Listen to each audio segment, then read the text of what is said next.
Okay, well, welcome to this energetic NLP Facebook Live, YouTube Live session. I'm really excited about today's. Today isn't about energetic NLP.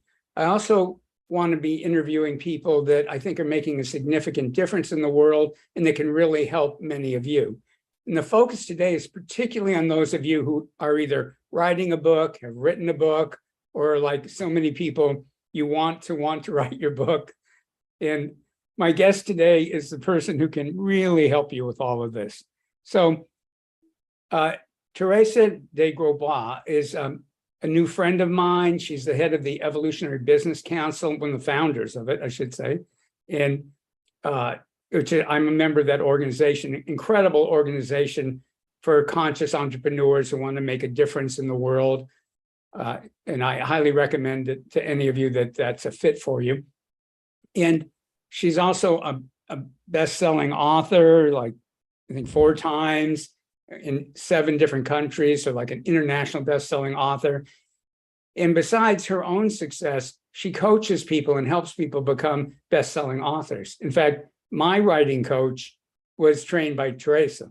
So, and credits Teresa for her own success. And she's just a wonderful person, great values, is coming to us today from Costa Rica, from the Vista Mundo, which is a retreat center. It's a new retreat center that is being started by people from the Evolutionary Business Council and other people to be this incredible meeting place for people, again, that are entrepreneurs and authors and who are conscious and want to make the world a better place. Let me go through my notes. She sent so many things. She has best-selling courses. She's helped hundreds of authors reach best-selling status. And as I said, she's a 4-time best-selling author herself. She really wants to shift the thinking in society by this word of mouth, by all of us being able to get our messages out in the world in a way that makes the world a better place. And there's a lot more I probably could say about her, but I think that's enough to get people warmed up. And I'm thrilled to have her. We've recently become friends, and she's given me great advice on my work and my business. I know she'll be able to give all of you great advice. So welcome, Teresa. It's great to be here. Thank you so much, Art. Thank you for the generous introduction. Well, it could have been a lot bigger, but I'm happy with what it was. And so the focus of this today is on either author wannabes, people that are writing their books, or people that have written books, but they don't know how to get them to bestseller status. They don't know how to get them out in the world. And I know the world is full of people who've written books that nobody has read, or, well, their mother, their friends, and that's just a shame. There's so many wonderful books. So let me start by asking you, what kind of advice can you give people that want to be best-selling authors? Yeah, well, I would say start with thinking about what's beyond the book, because it's not enough to just do something that has the possibility of shifting other people's lives, the possibility of creating an exquisite moment in someone else's life, an exquisite insight in someone else's life. You want people to actually read it. You want to get the book out there, right? So really, when you think about what does it take to create a best-selling book, it takes 2 things: a really great book and a word-of-mouth epidemic around your book, right? You have a lot of really influential people talking about your book all at the same time. And I think that's where so many people go, well, I don't know influential people. Oh, they probably do, but I don't know what to do with this book. Because like I said, I know so many people who have books and they're valuable books, but again, they're not making the difference in the world. They're not helping people because people don't know about them. Yeah. Well, and it really starts with not working in isolation, right? That's why I love doing book writing retreats so much, because, even being in that community of other people who are up to something in the world is a good starting point to having a group of friends that will all help you figure out how to connect to the people that you need to get the word out about your book. In fact, they're likely to be that first little group that help get the word out about your book. Well, and as a teaser for everybody, at the end of this interview, we're going to be speaking about 2 retreats that are coming up in Costa Rica, where you will write a book if you go to them, and or you'll finish a book or whatever your next steps are. And I know I was on a book retreat years ago, and it was amazing what could happen when you had a group of people writing together. It creates an old energy field that just makes it easier to write. And you get all this encouragement and help. I know for me, there's often when I'm kind of stuck on something I'm writing, another person could go, well, what about this? And it's like, that just saved me 5 weeks. Yeah. Yeah. The difference between a live retreat and an online course is usually about 6 months. Like my students who do my online programs usually take somewhere between 6 to 8 months to get a solid working draft. And I really believe from talking to them, it's because they get momentum up and then it dies again. And then they've got to get the momentum up and then it dies again. And then they got to get the momentum up. Whereas when you get yourself out of your normal environment and get yourself into a retreat setting, I actually know people who've managed to get a first solid draft of their book done in a weekend, right? But I'm very confident the majority of people can get it done in a week because, when you're in the right environment and you've got all these colleagues cheering you on and you have the ability to focus because, the garage isn't sitting there needing to be cleaned or suddenly 6 months worth of laundry has to be done, right? We find all kinds of excuses as human beings. But when we get out of our environment where the excuses exist, it's far easier to just sit down and bang it out. Well, even there used to be here in Los Angeles, a little coffee shop that was known for writers would go there. And they were very friendly to everybody sitting there, with your 1 cup of coffee and a bagel or something, writing for hours. And it was so much easier to write there because, again, the whole atmosphere, you get into that whole creative field of energy. So I can only imagine a week in a place like Costa Rica would be an incredible place to write a book. Yeah, it really is. Can I ask you, what are some of the things you think get in the way most for authors, and maybe some tips on what they can do to get themselves out of the different blocks that come up? Well, writer's block is just like any other block, right? It always stems from some kind of inner dialogue that's in the way of getting the book done. We're not always in touch with that inner dialogue. Sometimes it's very early and very young, like very raw type of I can't do it kind of language, right? Or I'm not creative enough, I'm not smart enough. But it's, there's a lot of known techniques for getting yourself out of writer's block. And the main thing you got to do is get yourself out of your left brain, because most inner dialogue, most negative self-talk actually is a left brain function. We have to think about it in order for that negative self-talk to come up, right? And so if you can get yourself out of that left brain, meditation, exercise, that's why at our writers' retreats, we do a little bit of light yoga and meditation every morning, just to get people out of that space of the busy thoughts, right? But there's also other techniques, like some of the most famous writers of all time, like Mark Twain, Samuel Clemens. Mark Twain was his pen name. He wrote lying down.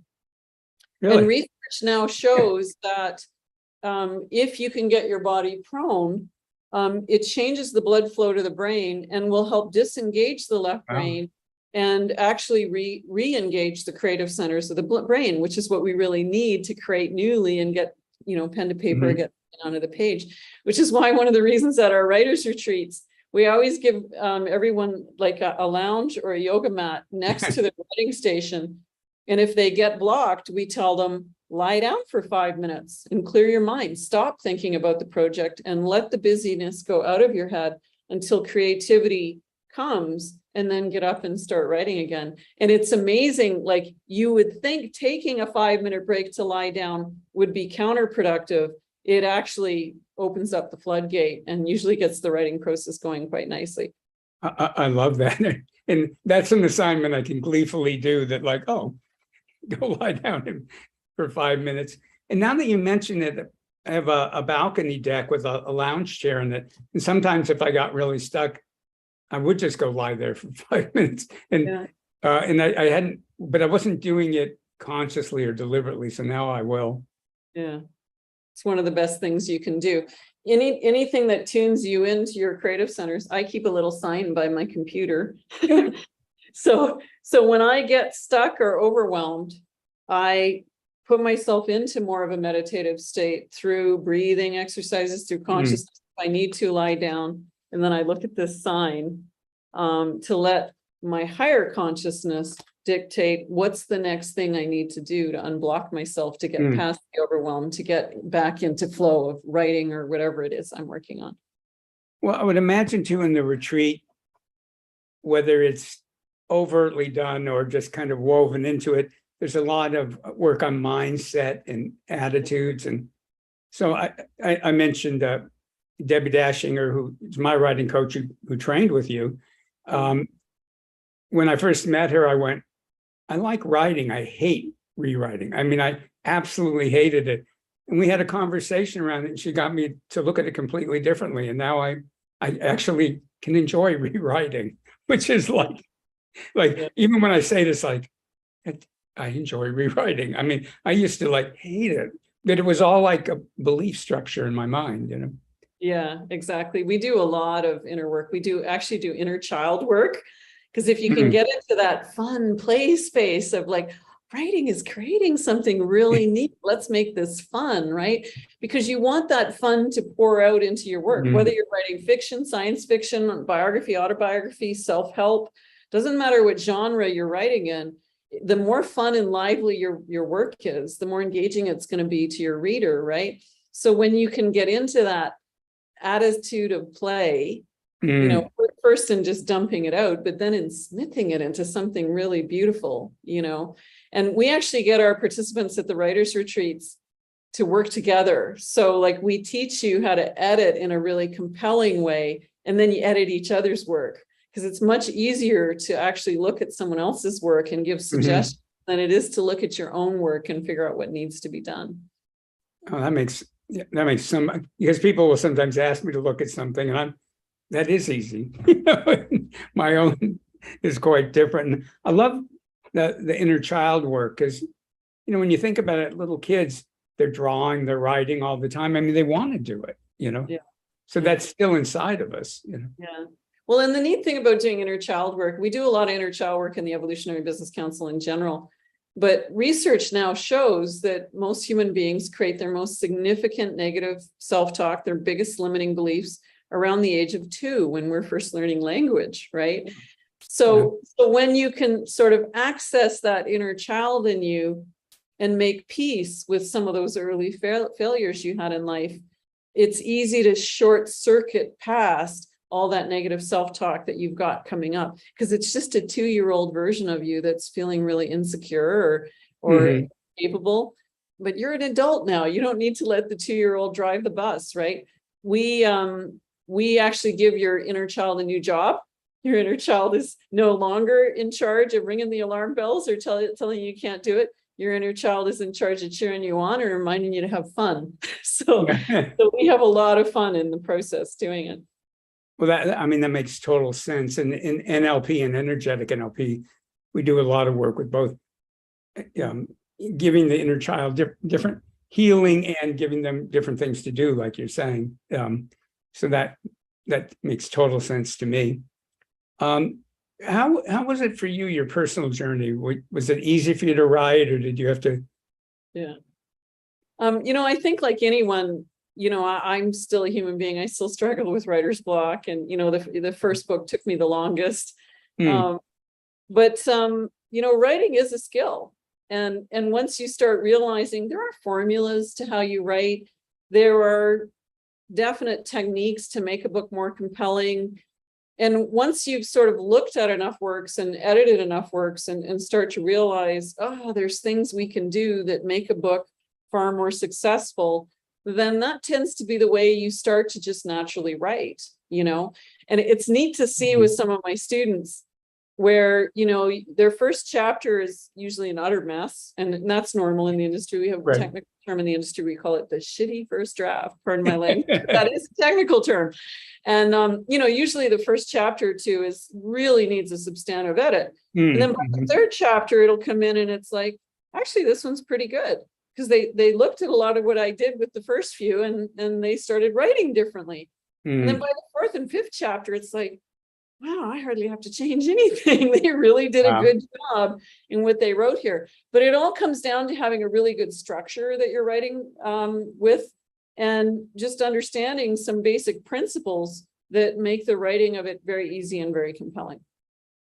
That makes total sense. And I had a teacher, I think in 8th grade, who I appreciated it at the time, but I appreciate it much more now. For people listening, Eugene O'Neill was considered one of the greatest playwrights in America in the 20th century. And she had us read some of his first plays, and they were terrible. I mean, we could have written better. And she did that so that we would understand, like, he didn't like Venus, the clamshell didn't arise out of the ocean, and he was this great writer. He started off a terrible writer, but he learned, he worked on it, he got feedback. He was an overnight success after 20 years of working on it. Yeah. Well, I imagine the people who work with you, that it doesn't have to take them the 20 years. No, it doesn't. But it is true that everything we do in life is a learned skill. And even at this craft, after almost 20 years of working with authors, I'm still learning. I still do a lot of reading from top authors. I still listen to interviews from top authors, what their techniques are, what their ideas are, because with everything, the more we want to master a craft, the more we need mentors, the more we need to learn. Oh, if I could go back in a time machine, the biggest thing I would tell the younger me is mentors, coaches. It's like, quit trying to figure it out. Yeah. Googling on YouTube works, but it's the long way. So. Well, and still, it's just a good coach, a good mentor can just see things that you wouldn't know to Google, because you're one of my colleagues used to say we're all blind to our own blind spots. Yes, otherwise they wouldn't be a blind spot. And I'm curious, I'm sure you have some people show up who go, oh, I want to write, but I don't want anybody else to see it. And and that's an inner dialogue, right? And I mean, it's easy to look at that and see it, but when you're living through it, it's hard to realize that that's just a negative self-talk, right? And, because I meet people too who sort of have this attitude of, I just want to write a really great work, but the world should beat its door to me. I shouldn't have to take the world out there. And on the one hand, I understand the mindset. Like, it would be nice to think your contribution is so valuable that the world should beat a path to your door. But it's kind of like building or cooking the most exquisite meal and then not inviting anyone to dinner, Like, you don't want to hide at that level that no one has the opportunity to experience your work. So I think, there's a natural flow to it that you want to get into, where it's okay to build relationships with other people that want to see your work and let them get the word out. In fact, that's the gift you give them, is to build some relationship so that they can have the opportunity to experience your work. Just like if you were a really great cook, you would want to invite people to dinner so that they could experience your cooking. Well, and I think for people that are in personal spiritual development or coaching arenas, when we're writing books, it's important to remember, of course, you want it to be as well written as you can, but at the same time, it's like when I first started teaching workshops and speaking publicly, one of my mentors said, and I hadn't even talked about it, but she was very intuitive. She went, you don't need charisma to be a great speaker. She goes, your charisma will come from you have things to offer of value to people. That's where the charisma will come from. And I think it's important for those of us in writing nonfiction books to remember, if you're coming from your heart, if you're giving great value, they're not going to sit there going, oh, you could have worded that better. They're going to be entranced by the value they're getting. I don't know. That's what editors are for. The editors are there to say, you could word that better. Let's fix it, right? Right. Because there isn't a writer on the face of the planet that doesn't start at a default of telling stories from the I perspective, right? Like, so wherever our writing journey starts, when we're telling a story, the default is I walked into the room, I pulled out the chair, I sat on the chair, I pulled out a pen, I wrote in the book, I noticed the clock. And like every sentence will start with the letter I, right? Because that's the default of where we as human beings start to write. That's normal. That's a normal part of the writer's journey to learn that, right? And then if you were lucky and you had really great English teachers in grade school, you might have actually learned early on, don't write from the I perspective. But a lot of people don't have really great English teachers in grade school, and they might have never learned that, right? So that's okay. That's what we call the shitty first draft, right? And then you go through this beautiful smithing and editing process where it's like, okay, let's look at this story from a different perspective and make it more interesting and more compelling, right? You know, it might be the room was quiet as I walked in. You could have heard a pin drop, like, you know, and all of a sudden it changes the perspective of how we're viewing the situation, right? Now we're coming from a third person narrator, right? So it's just important to understand that working with a good writing coach can show you what the different options are to get out of what are sort of natural defaults of how we all start as writers that just aren't as compelling, and getting into a far more compelling and charismatic structure for how you write. Well, I think what you're saying is so critical for writers and wannabe writers, that, you know, you have editors, and if you get coaches, if you get mentors, and I don't know, have you seen the movie Genius? I don't know if you would have seen it, but it's about, and I can't think of his name, but he was the editor for Hemingway, Fitzgerald, and Tom Wolfe, who were like, I gotta see that. That sounds amazing. Yeah. And what's great about it is, particularly Tom Wolfe, and those of you who don't know his name, I mean, he was considered one of the great American writers of the 20th century. And he'd bring in these big manuscripts, and the editor would be going and just taking out pages and going, rewrite this part. So I mean, you're one of the greatest writers of his generation, and he still needed a coach. I mean, he was much more than an editor. He was like the coach and the mentor. But for Hemingway, for Fitzgerald, for Tom Wolfe, and it's really encouraging, because you realize these are some of the greatest writers, and they needed a coach. They needed a mentor. Yeah. So like, there's a very famous Mark Twain quote that says, "If I had had more time, I could have written a shorter speech," right? That's basically him acknowledging that the first draft of anything is never the more compelling, succinct draft ever. And he was one of the greatest American writers of all time, right? So yeah, it's really important to understand that it's the editing process that creates an amazing book. That's why the community you have around you and the writing coaches you have around you becomes so important, right? Everybody needs a book posse of test readers that help them smith the book into something more beautiful. And that they're doing that. And also, I know when I have people like go, oh, that was really good art, it helps reinforce like the parts that are good, like, oh yeah, okay, I thought it was good, but 5 other people think it was good. Now I know that that's the direction to go. Let me ask you, so I'm really curious about the retreat center and the retreat that you're doing for authors down in Costa Rica, which there's 2 of them coming up this year, one pretty soon, right? Yeah, there's one at the end of August and one at the end of September, early October.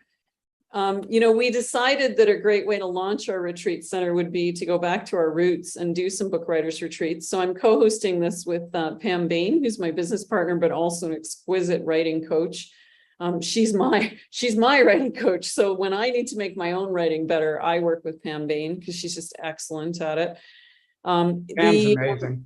Yeah, the retreat is 7 days long. And so every day we start you with a little bit of yoga and meditation. And then we do a working breakfast where you talk with the other participants about your book project. And then we do a 90-minute to 2-hour workshop on some element of writing that we want you to do next. So like first we start you with book outlining to make sure you have a really good structure. We help you understand how to just connect to source and channel out your book. Once you've got a structure that you're writing into, you know, really a good book structure is just 7 to 12 chapters. And then each chapter has key elements in it. And when you break it down that way, it's like, okay, this book is 47 or 52 elements, right? And so when I can break it down that way, then if I spend 20 minutes just really, getting into flow and letting source channel through me, like letting my higher consciousness come through, then 20 minutes on each of those 50 sections. And in a couple of days, I can have an initial working draft that's ready to start smithing and editing, right? Wow. So it's actually pretty powerful when you get in the right environment and when you get in the right flow. So we do these little workshops every morning to help you get into that. And then we get you to just pull the book out of you. I just wanted to really underscore about the flow, because I mean, so many of the greatest writers talk about it. I mean, that being coached into getting into that flow, because I think a lot of us think we have to think about it. And then it's like trying to dance while you're thinking about your movements. It's like you look like. And so the fact that you're teaching people how to get that flow and let that come out, it's huge. Yeah. And there's many different techniques for that. So we often offer our participants a few different ideas. Nice. But like one of the things I do when I write is I ask all of my ancestors to come and help me. So I just say, I tune into them and I say, if any of you have thoughts that need to come onto this page, feel free to write through me. And that kind of gets my left brain out of the way that's overanalyzing things too much, and I just let the writing flow. And then sometimes it's like, wow, look what I'm like 3 pages in and that took like 15 minutes. How did I do that? Right. But it's because I allow, my higher consciousness, my connection to source to start doing the writing. And I let all of that universal intelligence start to pour into the book. And then my own left brain is very diminished relative to that, right? Like my own negative self-talk. Now it's not Teresa writing the book. Now it's this heavenly host of people coming out through the keyboards and I'm just the one typing it. And that's amazing what can come out when you get into that kind of writing process. And some people, I'm blanking on her name, but the woman who wrote Eat, Pray, Love, she really talks about that, about these book ideas come through you. And you just have to be willing to let them come through. And she did pretty well with that book. Elizabeth Gilbert, one of the greatest writers of our time, for sure. Yeah. And, she often talks about it. Once you had a book like that, just channel out and flow through you. It's really hard to do the second act. Like I thought her second book was quite brilliant too. But then your negative self-talk comes up of, how do I produce something this good again? Right. And yet it is possible. Like if you read her second book, I'm trying to remember the name of that now, but it was also quite exquisite. It just reflected some really beautiful writing. I read it and I can't think of the name right now either. I know, I'm like, beautifully written. To Google that. Now we won't be able to sleep till we come up with the name. But I mean, for everybody, I think for so many of us, we think we have to make the writing happen, and that blocks it. And being mentored into how to connect with source and let it flow. And when I do that, is often not like you say, oh, you've written 3 pages before you can believe it. You go back and read it and go, that's pretty good. It's not a matter of making the writing happen. It's a matter of allowing the writing to come forth. And when you understand that's the difference in the process. And the neat thing is, especially at the writers' retreats, I like them so much better than the online programs. Don't get me wrong, we get really good results on our online programs too. But when you're in a room of people all going through the same experience, and so then you've got the emotional support and the camaraderie amongst you, and then you come together at mealtime and everybody's like, wow, where did you get to? And in some cases, some people are like, oh, I'm blocked, I need help. Then there's actually a community around to help them. And at other times it's like, holy cow, let's celebrate what this person did. Look, like he got 10 pages out in that 30-minute writing session. How did that happen? And sometimes it does happen. Sometimes some people lie down and dictate their book and then go back and edit it. Right now that we have voice dictation on most computers, Speechelo and dictation softwares will usually get a few words wrong. But if you let yourself dictate it out and then go back and edit it, it's sometimes quite amazing how much you can generate and how quickly. Oh yeah, and with ones like Otter and maybe the other ones, if it gets a word wrong, it'll play the recording and you can hear what the right word was. Yes. Exactly. Yeah, and again, this being an energetic NLP call, the energy, when you're with people in that kind of camaraderie and creative atmosphere, the energy shifts, and all of a sudden things are easy. It just changes magically. Yeah. And it's interesting watching, like we do exercises to coach the participants past their blocks. But then at our retreats, participants start coaching each other past their blocks, which is really neat. Like, it's like, do you need to get into your inner child right now to help it flow better? And, it's neat. You'll actually start seeing people talk to each other as their inner child. It's actually very cool to watch what happens. And I'll just mention, for people that aren't familiar with Costa Rica, it's beautiful. If you can take a few extra days, you'll love it. And it's one of the safest countries. It's probably safer than the US, I'm sure. Yeah, it's beautiful, especially the area we're in. Our neighbors are just amazing. And I feel very, very safe here.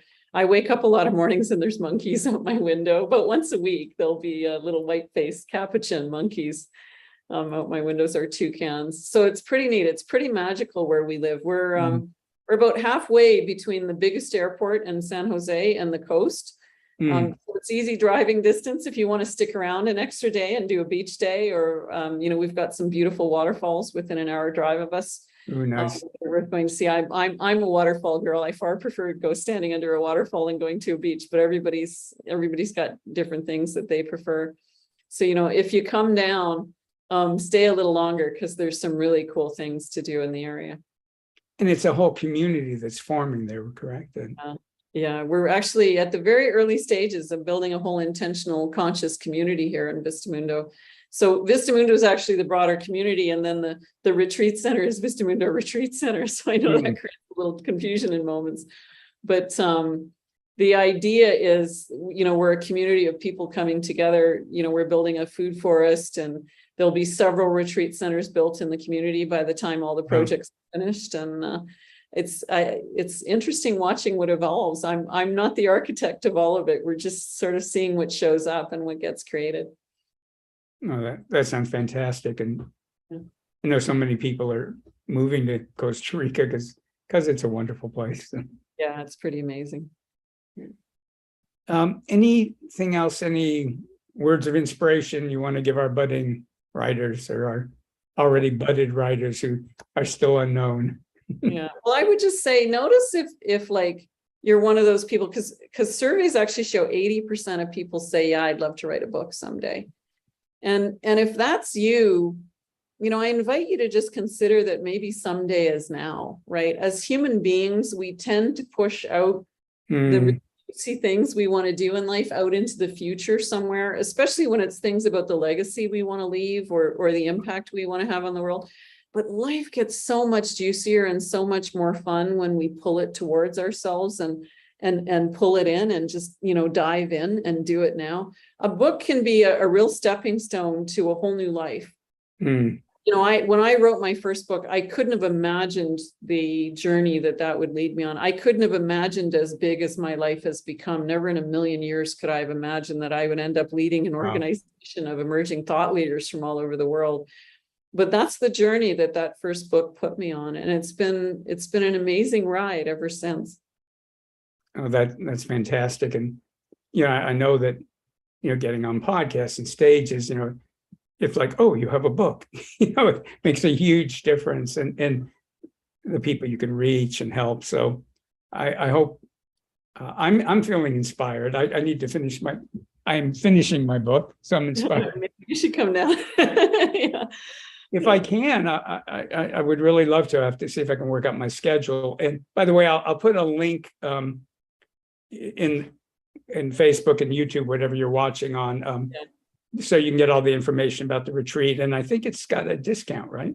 Yeah, we were going to give a couple scholarships out to your listeners. So if you've made it this far on listening to this recording, then probably this is something you want. So I'm going to encourage you to give yourself permission. Just because of our relationship with art, we love you so much. We're going to gift out 2 50% off scholarships. So the retreat is $7,200, but at 50% off, it's in the neighborhood of $3,600. You can buy a food package for $467, or you can do your own cooking, up to you. But most writers come down, and the food package is so inexpensive, they do it. Accommodations start at around $650 for the week. So it's very economical when you consider what you'd normally spend on a writing coach and what you'd normally spend to get in a writer's community where there's a group of people that will support you ongoingly beyond the retreat. This is a pittance relative to what you'd pay for a ghostwriter or a writing coach. So if you've made it this far listening to this, I invite you to really look at this. And if you need a payment plan, just reach out. We can work with you on developing a payment plan for you. So we'll make sure we include that Art's going to include the link and the information on the scholarship if you want to reach out. Yeah, and I know you'll be with great people. And for those of you that look on Facebook and go, oh, all these people are doing all these cool things and I'm not, well, do something cool. I am sure this will be very cool. And I know you'll get a tremendous amount done on your book. In this kind of retreat, you could get done what sometimes people take years to get done. Yes. Is that a fair statement? Or? Yeah, that is a fair statement. Like we focus on getting you to the 5th Dan black belt level as a writer by the end of the week. and that you should walk out the door with a solid working draft of your book ready for final editing by the end of that week. So that's something that some people take years to get to that. We short circuit the process in a big way. But come prepared to work, because this you're going to have fun and it's going to be a vacation setting, but we do want you to sit down and write. Wow, but getting that much done in a week, that's astounding. So I hope you're inspired. The links will be being put. I'll put the links in just a bit. Thank you for watching this. And we don't have access to your comments right now, but we'll be responding to them later. So. Thank you, everybody. Thank you so much, Teresa. Thanks for having me. I'm feeling a lot more excited about, I got to get back and do my writing now. There we go. We'll look forward to seeing you down here, Art. Okay.